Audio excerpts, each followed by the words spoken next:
Hi, welcome.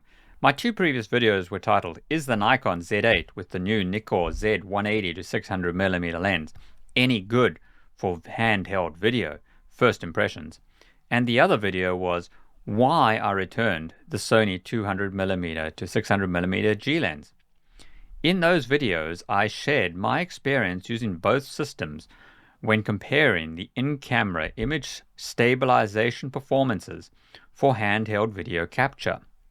In this video, I wish to discuss some further points related to those videos that may not have been made clear. In future videos, I plan to discuss my thoughts on the autofocus performance of the Nikon Z8, the Canon R6 II, and the Sony A7IV. Before I continue, I would like to make it clear that I purchase all of my own gear with my own resources based on my own research. I present my own opinions based on my findings. I have no hidden agendas.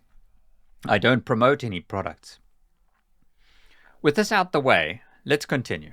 As a result of my use of both the Sony and the Nikon setups that I have referred to in my two previous videos, I found that in my opinion, the Nikon Z8's in-camera image stabilization performance to be very good for handheld video when combined with the Nikon Z180-600mm lens.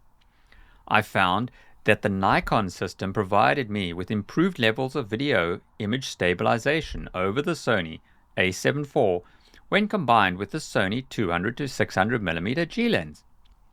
Your experience may differ, and that is okay. I believe my experience, though, is consistent with the findings of other users online. Nikon users, or fanboys, may agree and like my opinion on preferring the Nikon Z8's image stabilization performance for handheld video. Sony users, or fanboys, may however disagree and dislike my opinion on the Sony 200-600mm OSS performance for video capture. Perhaps I hit a nerve with some viewers when I posted my video on why I was returning that Sony lens. I received a few dislikes on that video, but I did not, however, receive any constructive comments from those viewers who clicked the dislike button. Perhaps YouTube could make some changes to the like and dislike button system. Having a like or dislike button that does not require a user to add any short constructive comments as to why they voted one way or the other does not really help YouTube creators to learn how to improve. If you are a Sony user and your opinion of the Sony 200-600mm lens for video image stabilization performance is different to mine, that is perfectly fine and good. The Sony lens is good, it provides good value. But I am not a fanboy of any one system. I have the Nikon Z8 and a Canon R6 II, and I'm recording this video on the Sony A6000. I wish I had the 6700. They're all great systems. That is why I have the Nikon Z8 and the Canon R6 II and an old Sony A6000. They all serve different purposes for each of us. Each camera manufacturer has systems that have their own strengths and weaknesses. So why did I decide to get and keep the Nikon Z8 setup while selling the Sony A7IV setup? Well, I guess there were a number of reasons for this, including the following. Number one, the Nikon Z9 and Z8 have been very popular, and I have been interested in trying a Nikon. I was impressed with what Nikon was doing with their Z9, especially regarding their firmware updates. I really wish Canon and Sony would do the same. It seemed to be a good balance of being a great camera for both stills and video. I used to shoot Canon. I had not used a Nikon before getting the Z8. I guess the third item would be I had seen some reviews of an adapter, the Fringer EF Z mount adapter. They showed Canon EFL glass working very well on the Z mount cameras. As I still have some Canon EFL lenses from my Canon 5D Mark II days, that would make the change to the Z mount easier. And wow, that Fringer EF to Z mount adapter works very well with the Z8 and the Canon EF lenses. It is actually just about like native Z mount lenses. Not perfect, but very good. The Fringer EF to Z mount adapter is actually the first adapter cross brands or manufacturers that I have used that is actually delivered on their marketing hype. It is an expensive adapter, but it works. I have tried Sony adapters before, from the Canon EF lenses to the Sony E-mount, and none of those have performed adequately for autofocus and general use of the Canon EF lenses. Perhaps I will make a video at some point on the Fringer EF to Z-mount adapter. Point number 4 is I did not own actually very many E-mount full-frame lenses, so that made it easier. I was not fully invested in Sony's E-mount. Number 5, the Nikon Z8 provides many benefits over the Sony A7 IV. The Z8 has a super fast readout stacked sensor. The Z8 has double the photo frames per second and a much larger buffer size when capturing photos.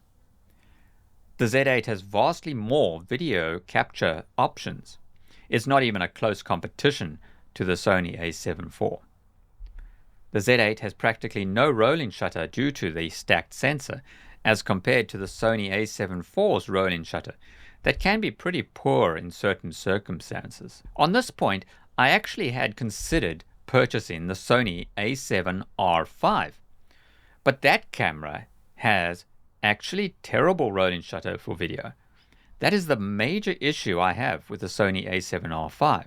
The Sony A7RV is a wonderful camera, but is perhaps best suited for landscape photography and not action or sports or wildlife photography. And its video is obviously subject to that rolling shutter issue. The Z8 also offers 8K 60p in camera and no crop, and I can recompose shots from the 8K to 4K. The Z8 also has waveforms and internal raw video capture. In summary, the Z8 presented so many options and features that it seemed like a good time for me to try a Nikon system, as I was not totally satisfied with the Sony A7 IV and the Sony 206mm lens. If I did not like the Nikon system, I could always get another Sony camera. The Nikon Z8 and the Sony A7 IV are actually not direct competitors on both price and performance. The Nikon Z8 should really probably be compared more to that Sony A7R5, or perhaps the older and more expensive, higher performance Sony A1. Perhaps I could have experimented some more with the Sony A7 IV and that lens setup, but I definitely don't regret selling the A7 IV and changing, and in my view upgrading, to the Nikon Z8. The Sony A7 IV is a good camera. The Nikon Z8 is just better for me. It should be noted though that it's not all sweet smelling roses with the Nikon Z8. You know, before Nikon released the firmware 2.0, I was actually a little disappointed with the Z8's autofocus performance. Unfortunately, I had access to a Canon R5. I found that the Canon R5's autofocus and eye detection for small birds to be much easier to use and actually faster and better than the Nikon Z8 when it was using firmware 1.0. That is why I hedged my bets actually and purchased the Canon R6 II. It's lighter than the Z8, perfect for hiking, and it has great autofocus performance. And I was looking for that while I waited for the release of the Z8's firmware 2.0. The Canon R6 II is also a much closer competitor to the Sony A7 IV.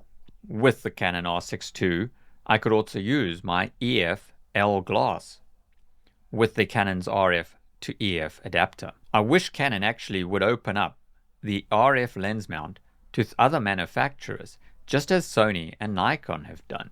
Now that Nikon has released firmware 2.0 for the Z8 is actually like a new camera. It is now on par, or perhaps better in some aspects, with its competitors. That includes in the autofocus department.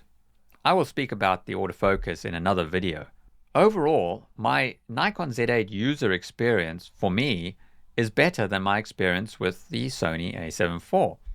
I guess that could be expected as the Nikon is more expensive. The Z8 is like the Nikon flagship, the Z9 camera, but in a smaller body. The Z8 costs a lot more than the Sony A7 IV, but I don't regret upgrading and purchasing the Z8. If you are interested in the Nikon Z8 or the Nikon Z mount system, I would recommend that you find a friend perhaps that has a Nikon Z8 setup, or you could rent a Z8 setup and test it for yourself, especially if you are heavily invested into any other system. It may be worth a few dollars to do so, as your findings may be different to mine. If I could only have one system, at this time I would still choose the Z8. Now get out there and take photos and videos. Have a great day. Thank you for watching. Like and subscribe for more content. Thanks.